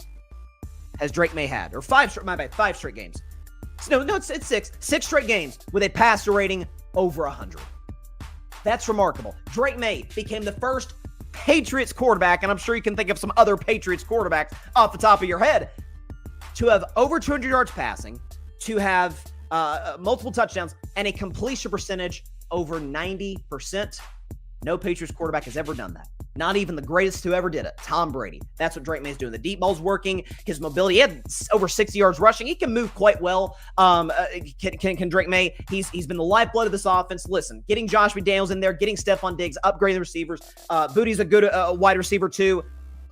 This kid is unbelievable. He's showing potentially maybe not Jaden Daniels, not Caleb Williams, or not Bo Nix. This guy, Drake May, might very well be the best quarterback from the 2024 class. He's been unbelievable. He's at number 8. Number 7 is a guy that I talked with Pierce DeLuna. Shout out to him, the First and Tuna podcast. Check it out. He came on the show a couple weeks ago. Big Time Rams guy, Big Time Rams podcast. He said, put this guy on your MVP list, and I will. Number 7, Rams quarterback Matthew Stafford. Stafford is at number 7 on Bryson's MVP ladder. I think, again, I've said it a million times. I've said it since week 2. If you told me that this guy had if I didn't know any better, if you told me that this guy had a preseason shoulder injury, would not have believed you. Would not have believed you. And he's been utterly sensational. 5 touchdown passes against an excellent Jaguars defense on Sunday, which was, by the way, the most touchdown passes ever in an international contest did Matthew Stafford put together. This guy is unbelievably accurate. Throws from all the crazy arm angles that we sometimes see from Mahomes and Josh. This guy's got all the tools to the kit, keys to the puzzle. The guy's been at pieces of the puzzle, rather. The guy's been unbelievable. Rams are at 5-2. No Puka Nacua, and he's been great. Number 6, from the Indianapolis Colts, maybe the best running back in football today, it is Jonathan Taylor. Jonathan Taylor, number 6, excuse me, on this list. Most games this year with 3 touchdowns rushing. The guy's been untackleable, if that's even a word in the English dictionary. The guy is shifty. Once again, the open field, it is off to the races. It is off to the house. He can run between the tackles. He is capable of catching the ball in the backfield. We're going to give his teammate love in just a second. He's on this list as well. And the Colts obviously have a loaded offense with guys like Tyler Warren and Alec Pierce and Michael Pittman, but this guy is what makes this offense work. This guy is what gives Daniel Jones the opportunity to go play action, to be able to work in short down and distance situations. And again, multiple games, 3 touchdowns rushing. The guy is absolutely in the MVP race. And again, his teammate, Colts quarterback Daniel Jones, is at number 5 in this list. Daniel Jones, who'd have seen this coming? Screw that. We're in late October, and Daniel Jones is in the MVP discussion. Unbelievable stuff. Listen, he's led the Colts to the best record in football. He's got 15 touchdowns in the year. It's not like he's playing this conservative sort of game manager, Jimmy Garoppolo type of role. No, he's airing it out. Shane Steichen trusts him to let it rip down the field. He's been effective with his legs, all of it. And he's led the Colts into being one of the better offenses that we've seen quite literally in recent NFL history. This is a graphic I showed on Monday, and I'll show it again. All right, most points per drive in the 21st century. The 2018 Chiefs, Mahomes, Tyreek, Kelsey, they were pretty good, right? 3.08 points per drive, 21st century. Second place, the 07 Patriots. Remember that team? Tom Brady, Randy Moss? Yeah, they were pretty good. They didn't lose a game until the Super Bowl. 3.14 points per drive. The 2025 Colts score 3.46 points per drive. That's the most ever in the 21st century. This is an unstoppable group. We can give Steichen credit, and we should. The O-line, the receivers, and Jonathan Taylor, and we should. This guy has made it work. This guy is, the accuracy's back. The Danny Dimes nickname, that moniker is a real thing in 2025. Daniel Jones, number 5 on Bryson's MVP ladder. Number 4, not getting enough buzz as far as I'm concerned. Christian McCaffrey, running back for the San Francisco 49ers. Listen, Christian McCaffrey this year leads the NFL in touches and in yards from scrimmage. We know he has an injury history. Speaking of injuries, has that not defined the 49ers this year? Brock Purdy, Juwan Jennings, Brandon Ayuk, Ricky Pearsall, Nick Bosa, Fred Warner. Now they just lost Bryce Up. This team's falling apart. And they're 5-2. Now, Kyle Shanahan deserves a lot of that credit as well, winning with Matt Jones. But this guy has been, for you to be a player that with all of these injuries, George Kittle, by the way, has also been out. For you to be a player that each and every week, every single defensive coach knows, got to stop that guy, got to stop 23, and they can't. Now, is there an overload of touches on the part of Kyle Shanahan to Christian McCaffrey? Maybe. Is it sustainable? Knock on wood, with his injury history, I hope Christian is going to be healthy over the course of this year because he's been great.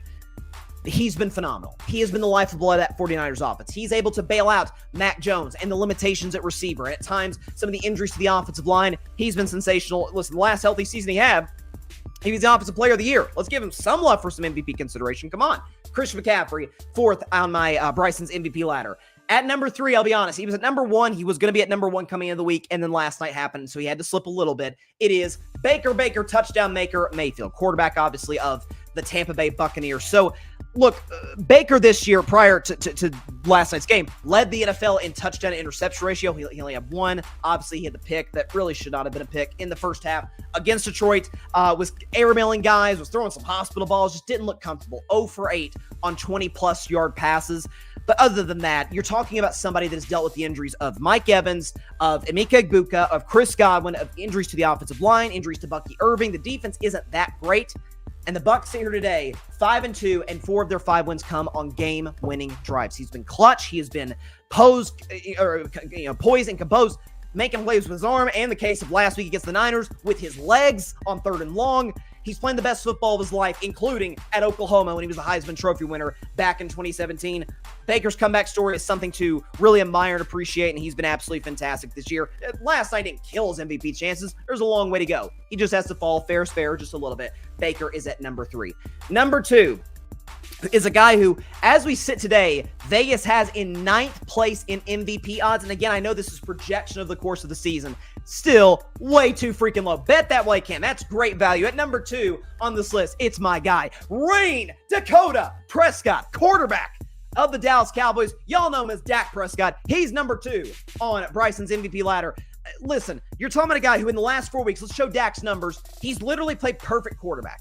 14 total touchdowns, no picks, 71% completion, 270 pass yards a game, 128 rating, 91.2 QBR, 0 to 100. That's not just great, that's Hall of Fame great. Again, show the graphic that I showed yesterday. 3 touchdown passes without a pick in 4 consecutive games. Those are the guys that did it. Those that are listening to the show, I'll tell you who they are. Tom Brady in 2007 won the MVP. Peyton Manning between 2013 and 14 won the MVP. Aaron Rodgers in 2014 won the MVP. Russell Wilson in 2015, again, that was when Russ was still a great player. He may have a future in Canton. Who knows? Drew Brees, 2019. Dak Prescott, 2025. 3 straight touchdowns without a pick, 4 straight games. Only those 5 of the guys have done it. 4 are shoo-ins for Canton. 1 Russ. We'll see. So he's playing Hall of Fame level football right now with an offensive line, Dallas, that is 30th in the NFL in pass protection. So Dak is under duress virtually every snap. CeeDee Lamb has been out of the lineup half the Cowboys season. Right? The run game in some cases against Carolina, hit or miss. The defense has been god-awful. And here, if the chaos in Dallas is always there. Micah Parsons was traded and Jerry Jones is making moves that make no sense. What's new? And here's Dak Prescott with all the changes, all the chaos in Dallas, all the injuries, playing the best football of his life. And by the way, that's saying something because 2 years ago, he finished in 2nd, silver medalist for MVP to Lamar Jackson when he had 36 touchdowns and 4 picks. He's on pace for a far better season than even that. Dak is absolutely number 2 for MVP. Number 1, the guy's been on an absolute freaking heater as of late.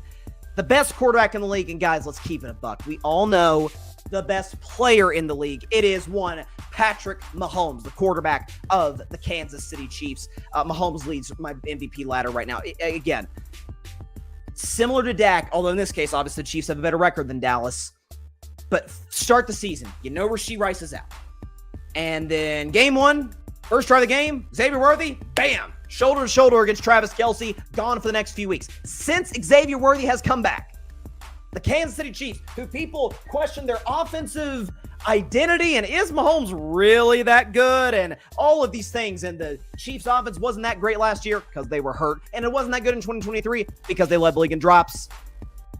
Patrick Mahomes, by the way, went to back-to-back Super Bowls in that span, won the Super Bowl in 2023, won Super Bowl MVP. All those things you have to take into consideration. And now that he's got the group, now that he's got Worthy, Rice, Juju Smith-Schuster, Kelce, Hollywood Brown, Tyquan Thornton, a fixed offensive line. He's been unbelievable. The Kansas City Chiefs have yet to score less than 30 in those 4-game stretch. And of course, when you're talking about a 2-time league MVP, 3-time Super Bowl champion, 3-time MVP, and the best quarterback we've ever seen outside of Tom Brady, of course, he's going to be the front runner for the most valuable player award. Patrick Mahomes leads this week's list. Bryson's MVP ladder. This is probably just something we'll do every couple of weeks or so. I'm hoping we have, if we don't have the list, that's fine. We can just show graphic by graphic who I had. So Bryson's MVP ladder will go 10 to 1. So number 10, Bijan Robinson. Number 9, friend of the show, or at least his mother is a friend of the show, Jalen Hurts. Number 8, Drake May. Number 7, Matthew Stafford. Number 6, Jonathan Taylor. Number 5, his teammate, Daniel Jones. Number 4, Christian McCaffrey. Number 3, Baker Mayfield. Number 2, Dak Prescott. Number 1, Patrick Mahomes. Before we get out of here, a couple of orders of business. Let's show our last moment because this involves a little bit of a story afterwards. Because we're showing some of my favorite moments from Carving It Up history. And I appreciate everybody for tuning into the special Tuesday night episode, 8 o'clock Eastern, 5 o'clock Pacific time. Now I guess we're at 9 Eastern and 6 Pacific, regardless. Showing some of my favorite moments from the last 6 years of Carving It Up. So this moment really became the birth of like a character on the show called Cheesehead Ozzy. That name has actually come up by my good friend Grady Edwards. Shout out to Grady. He's also been a good friend of mine over the course of this show's existence. And what's funny is this is before I was a Steelers fan. So I was still, again, I still pull for the Cowboys win because I pull for Dak. Anytime Dak's on the line, up the heck with the Cowboys. But of course, Dak was playing 2022. They went to Lambeau Field to take on a Packers team that had lost 5 in a row. Now, as some of you out there know, my sister is a Packers fan. And so we had a bet for this game because I'm the Dak guy. She's the Packers fan about, that if the Packers did beat Dallas, and I thought that was pretty darn unlikely based on how the Green Bay had been playing, that I would have to wear a cheesehead, not just on one show, but all freaking week on Carving It Up Live. Well, as some might remember, the Packers won that game. We're down 14 the fourth quarter, came back, tied it, won in overtime on a Mason Crosby field goal. Aaron Rodgers continued his just ownership of the Dallas Cowboys. And this was the result the next evening, on Carving It Up back in November of 2022. If you listen closely, you can hear my sister laughing her butt off at me, and you understand why when you see the clip.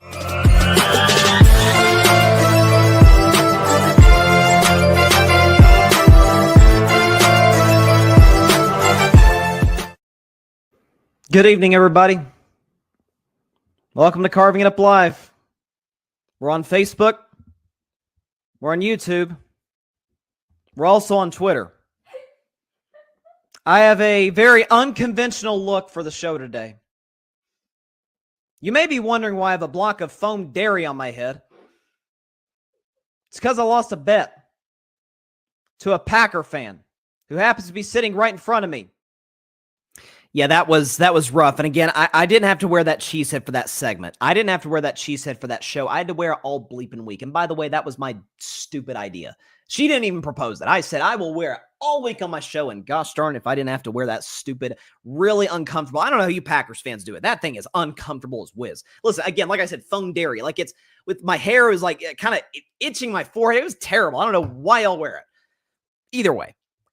Part of the reason I show that is A, it's a funny moment. B, it was a, excuse me, is the introduction of a character that comes out from time to time during Packer games called Cheesehead Ozzy, in which Cheesehead isn't in here, but I wear the cheesehead, I wear these shades, and it's kind of like this funny thing. Again, Grady came up with the name. But I also say that to say, before we get into our final topic, that this show was never my idea. The concepts of it, the idea to do a podcast at all, the name of it, none of it was my idea. Never. Obviously, I've grown up most of my life as a sports fan.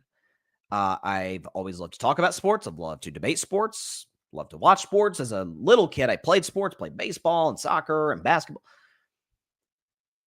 But I'll never forget where we were. We were driving around one day around town. I would say this was late September, early October of 2019. Probably late September. And I don't even know. I was complaining about something. That, 16-year-olds complain about. I don't even remember what it was about. And my dad interjects and he says kind of not like a mix of flippantly and also matter of fact, if that makes sense. He says, well, why don't you start a podcast? And that was like never even a thought that had ever occurred to my head. I was like, okay, yeah, sure. Well, why not? So I do the research, get the mic, get the equipment, get the necessary. Again, the show did not go on YouTube until January of 2021. So for the first, do the math, 15 months, this show was audio only. So getting an app called Audacity and doing all those things. Well, obviously, when you're going to have a show, you got to have a name to the show. Well, that came from the person I just lost a bet to in that video we just showed, my sister, who suggested Carving It Up. I'm like, oh, it's great. My name's Bryson Carver, carving it up. I'm carving up the topics. Okay, it's great. So carving it up is stuck. So that was her idea. Name the podcast, Dad's idea. Name of the podcast, sister's idea. And as far as the format, the structure, ideas for certain segments, certain things that I should introduce to the podcast, that's my mom's idea. I always say, or I say oftentimes whenever I do a segment every Friday called The Vol View, which is, I'm a diehard Tennessee fan, as you can see by the basketball and the 2 football helmets. That was her idea. She said, you love Tennessee. You don't really talk Tennessee sports on there much. And I'm like, well, yeah, but Tennessee isn't always necessarily like the topic of conversation on my show. She's like, well, why don't you give it like one segment a week? Like it's like a niche segment. People might kind of gravitate toward that. And by the way, even the name of that segment was not my original idea. It was close. I was going to do the volunteer viewpoint. That was going to be what it was called. She said, no, it's a mouthful. No, Vol View. Just rolls off the tongue. Vol View. And that stuck. It's a great idea. Great name. And again, just different ideas, different concepts and ideas that I've had for this show have come from her. So idea to do the show at all, Dad. Idea to go with the name of carving it up, sister. Ideas for concepts of the show, mother. So to the 3 of you watching, listening, y'all know what it is. Y'all know how I feel about you. Y'all know how much I love you guys. And this has been, I can't believe how fast 6 years has gone by. It has been crazy. It's flown by. And so quickly before we get out of here, I didn't want to give my NBA predictions. This won't be too long because we're going to get out of here because the Warriors playing 30 minutes. I ain't missing that game. So as far as MVP, I think the way it's going to play out is the man who is indisputably the best player in basketball, Nikola Jokic, is going to have yet another MVP caliber season, in large part because I think Denver this year is freaking terrifying based on some of their offseason acquisitions. Bringing back Bruce Brown, getting Cam Johnson. Like this team is legit this year. And they were beat up, fired their coach, and were a game away from the Western Conference Finals. Almost beat the eventual champion Thunder to do so. And that's with Jokic not even having the best series start to finish. So I think Jokic is going to have an MVP caliber year. With that being said, and it's not fair. It's plagued Michael Jordan. It's plagued LeBron James. It's plagued a number of some of the all-time legends in the history of the sport, is voter fatigue. It's not fair. Tom Brady having 3 MVPs is a joke. It is, what are we doing? How does LeBron James go from, LeBron's prime goes from 2007 to 2020. You mean to tell me that from 2014 to 2020, he doesn't win a single MVP? Really? Really? He's done winning MVPs by year 10? Come on. He's done winning MVPs before he turns 30? Jordan, same thing. It was a couple, he got robbed of an MVP by Karl Malone, like by Barkley in one case. So we've seen it happen throughout NBA history. And unfortunately, it's not fair. It's going to plague Jokic. Part of that because so much of this award is about stories, is about narratives. Obviously, it's about your play, but Westbrook, the triple-double, and KD had left, and there was the narrative, there was the story. With Giannis in 2020, it was, he's definitely Defensive Player of the Year. He's in that MVP race. And LeBron, it's an argument LeBron should be MVP, but gosh, if we give it to Giannis, first guy since Hakeem Olajuwon to win DPOY and MVP, it's always been a narrative-driven award. What better narrative than a guy who was, to the shock of literally every basketball fan on the face of this earth, traded out of the blue, out of nowhere, mid-season, from an organization that he had just taken to a finals the year prior, had gone to another Western Conference Finals 2 years before that with a roster that wasn't particularly good because, he doesn't care about basketball. He's fat. He's out of shape. He drinks beer too much. By the way, all things, he cares about basketball, but he probably did drink a little too much. He certainly ate too much. He was not in good shape. And he still got to the multiple Western Conference Finals and NBA Finals and multiple MVP finishes. So clearly didn't hurt him that much. And he was great in the playoffs. Talking obviously about Luka Doncic being traded by the Dallas Mavericks. So that obviously is on Luka's side. But now, Lakers come in, first full season with the Lakers. He's lost weight. He's in shape. Skinny Luka. Skinny Luka was like a big hashtag in the summer. He's on Men's Health magazine. And LeBron's going to miss the first month of the season with an injury. It's your show now. Lake show is the Luka show now. That's your MVP. He's never won before. He's going to win his very first MVP with Luka Doncic. So I think he's going to average somewhere around 33-ish points per game, give it about 8 rebounds, 8 assists. I think he is out for blood. I think he is out to certainly prove to the Mavericks and Nico Harrison and that entire organization, like, what the F were you doing trading me after all I did for your franchise? Luka's going to be your MVP. I'm not going to go through my whole playoff prediction, first round, all that. Final four. Who the final four teams in? This is who I think will be in the Eastern Conference Finals. I really like the new logo of the team on the left, by the way. The Orlando Magic and the New York Knicks. I think Orlando's additions of Desmond Bane was huge. Being able to be a team that was excellent defensively a year ago. Paolo Banchero just keeps taking step after step after step into being a legitimate NBA star. And I think they're pretty well coached with Jamal Mosley. The New York Knicks, 2 wins away from the NBA Finals, closest that they have been in a quarter century. Jalen Brunson, arguably, I guess after Tyrese Halliburton, but Halliburton's not healthy this year, the clutchest player in basketball. You've got Karl Anthony Towns, you've got OG Anunoby, you've got all of these guys.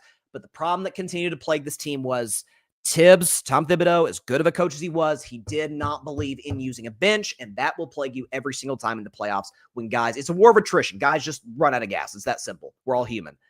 Well, now Mike Brown, flawed coach, he'll use a bench. Talent's there. He's gotten to the playoffs with the darn Sacramento Kings. And when it's all said and done, for the first time since 1999, the New York Knicks are going to the NBA Finals. The first time, so that'll be Finals in 2026. That'll be 27 years. First time in that span that the Knicks will have gone to the Finals. I think they will do it over the Orlando Magic in the Eastern Conference Finals. In the Western Conference Finals, this is where it gets tricky because the East is, with the injuries to Halliburton and Tatum, and we're not sure where Giannis is going to end up, and the Bucs aren't even that good with Giannis. East is as weak as it's ever been. The West is a bleeping monster. You've got the defending champion Oklahoma City. You've got the team they're playing right now, the Houston Rockets, and the additions they made, but they lost Fred VanVleet. That kind of is what took them out of it for me. They need Fred VanVleet. He's not going to be there. And then you've got teams like Golden State with some of the additions they made, my beloved Warriors. Denver made a number of additions this offseason. The Lakers, LeBron, Luka, first full season together. Luka's in shape. JJ Redick, smart coach, second year there. How's it all going to pan out? A number of contenders in the Western Conference. Minnesota, by the way, been to back-to-back Western Conference Finals. This, or I guess next, technically this season's Western Conference Finals will feature these two teams. My Golden State Warriors and the Denver Nuggets. Oklahoma City is fantastic. Let's not forget, though, again, I get it. They won 68 games. SGA was league MVP. Let's not forget that they faced 2 Game 7s. So twice in the postseason, one loss would have ended their championship hopes. That doesn't take credit away from their ring. It's to say they weren't as dominant as people give them credit for. So now you've got a situation with Golden State, with a Steph Curry, who in the second half of last year, really ever since the Warriors acquired Jimmy Butler, was averaging nearly 30 points per game. Looked like the old Steph. Because, what a shocker, when you've got a legit second option, Jimmy Butler, so teams aren't triple teaming Steph, he can cook you in fish grease. And you've got Draymond Green, still a top 5 defender on planet Earth. And you've been able to add guys like Al Horford and DeAnthony Melton. And he's not on the team now because of really dumb second apron nonsense. He'll be back in a month. Seth Curry, shooter off the bench. All of these, Jonathan Kuminga brought him back. So the size is there. The athleticism is there. His shooting is there. The championship pedigree is there. For Denver, same situation. Obviously not a dynasty, but they've got the best player in the world. Jamal Murray coming back. Hopefully he's in shape. You traded Michael Porter Jr. for Cam Johnson. That to me is an upgrade. You bring Bruce Brown back. You've got, obviously, oh my gosh, what's my man's name? White boy. Oh my gosh, I'm forgetting. What is his name? Christian Brown. Bring him back. Denver's deeper than they've been. Adelman did a especially under less than ideal circumstances, taking the head coach job with 3 games left in the season last year, did a pretty darn solid job in his first opportunity there. And coming out of the West in a hard-fought 7-game battle will be the Golden State Warriors led by Steph Curry. So that leads us to an NBA Finals featuring, oh my gosh, the ratings that this will draw. The Warriors with the reigning dynasty, Steph Curry, Jimmy Butler, Draymond Green, against the New York Knicks, looking for their first championship, ladies and gentlemen, in 50 53 actually, 53 years. Half century. Warriors looking for their 5th championship in the last decade. When it's all said and done, when the rubber meets the road, the champions of the NBA in 2026 will be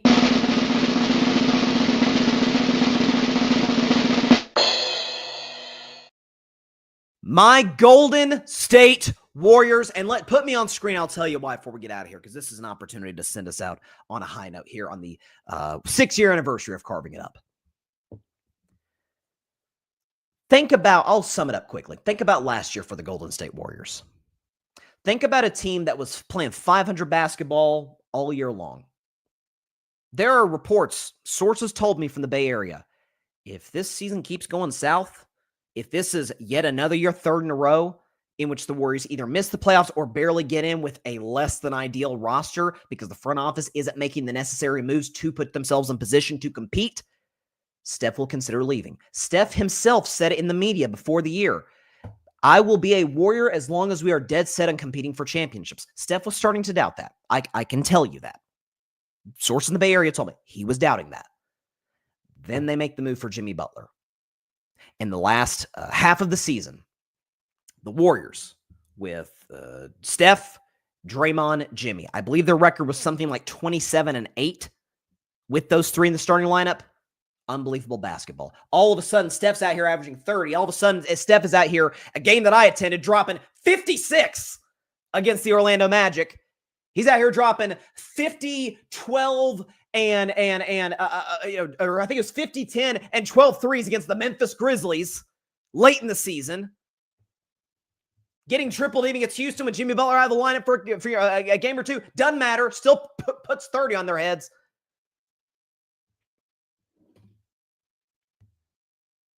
And I'm here to tell you right now, if Steph does not blow his hamstring, game 1 against Minnesota, they definitely beat the Timberwolves based on how we saw the rest of that series play out without Steph. And they would have given Oklahoma City, who prior to Jimmy Butler being traded there, the Warriors had beaten 2 out of 3 games in the regular season. And the third game, or the game that they had lost, Steph didn't play. You're telling me they couldn't have given them? Indiana did. Denver did. And neither of them played perfect basketball. You're telling me they couldn't have given Oklahoma City a run for their money in the conference finals? So now this year, for the first time, this is unbelievable. We're in 2025. Steph Curry is, for the first time since 2018, Steph Curry is going to enter a basketball season knowing we can win the championship. You say, well, what about 2021-22 when they did win a championship, their most recent title? Go back and look at Media Day in Golden State. Go back and look at what Draymond Green said when he said, and it kind of pissed off Bob Myers, the GM of the team at the time, future Hall of Famer as far as I'm concerned. He said, yeah, we're going to have to blend young guys and vets, and that's never been done before to win a championship. And there was an element, there's been multiple articles written about the Warriors, multiple pieces over the last 3 years talking about how each game that the Warriors would win in the 2022 playoffs, Steph and Draymond would kind of look at each other and like disbelief, like, how are we doing this? Like, we've won championships, like this team should not be advancing, and here we are. And then Steph has the series of his life against Boston, that game 4 when he drops 43, night in game 6. So for the first time since Kevin Durant walked out that door in 2019, and Steph has talked about this in interviews, the Warriors as a franchise have not been shy about this. We've got a championship team. Steph, Jimmy, Draymond, Al Horford, Jonathan Kuminga, Brandon Pajemski, who made a big leap last year. Moses Moody, Gary Payton, Seth Curry, who'll be back. DeAnthony Melton, who was great with the Warriors last year prior to injury. All of these additions and acquisitions and moves to put themselves in position. They've got length, they've got defense. They were the best defense in basketball in terms of defensive rating when they acquired Jimmy Butler. So yes, I absolutely believe. Again, this is all, I clarified this last year, but people apparently didn't think I did. So let's do it again. Knock on wood that Steph is healthy. That's the big one. If this team is healthy, let's not Steph. If the main character, Steph, Draymond, Jimmy, are healthy, the Golden State Warriors will win the 2026 NBA title. I am booking it. As long as those 3 are healthy, that's the big thing. As long as they're healthy, they're going to win the title. This is the best team Steph has had since 2019. and he's won a title since then. There you go. There's an aura, there's a vibe, there's a feel that I get from this team that I haven't felt since KD was there. Like, oh yeah, we can win, we can hoist the trophy. They didn't feel that way going into 2021-22. I can attest to that. They did not. They do this year. So with that is all the time we have for today's show. Appreciate everybody stopping by. As always, be sure to catch Carving Up Live, our regularly scheduled programming tomorrow night, or I should say same time because we started at 8 tonight. 6 p.m. Eastern, 3 p.m. Pacific time, right here on YouTube, as well as on X, Facebook, and on Instagram. Check out my show anywhere you get your podcast. Check out the Grid Network. Subscribe to that. Subscribe to my show. You see all my social media platforms down there. Instagram and TikTok at Carving Up Podcast, X at Carving Up Pod. Check out subscribe to the Grid Network. Subscribe to Carving It Up. I had a blast, you guys, tonight. Thanks for chiming in the comment section. Thanks for tuning in throughout the show. Thank you for supporting this podcast over the last 6 years. Hopefully, we can continue to put out great content for you guys. Show what wouldn't happen without y'all watching, without y'all tuning in, without y'all engaging the way that you have. So here's another 6 years and beyond. Have a great evening, everybody. We'll see y'all tomorrow night. God bless y'all. Peace out. And here's to 6 years. Thanks so much for watching the show on YouTube, and be sure to go click that big red subscribe button and check out the other clips and full shows from Carving It Up Live, as well as our other incredible content creators here on the Grid Network.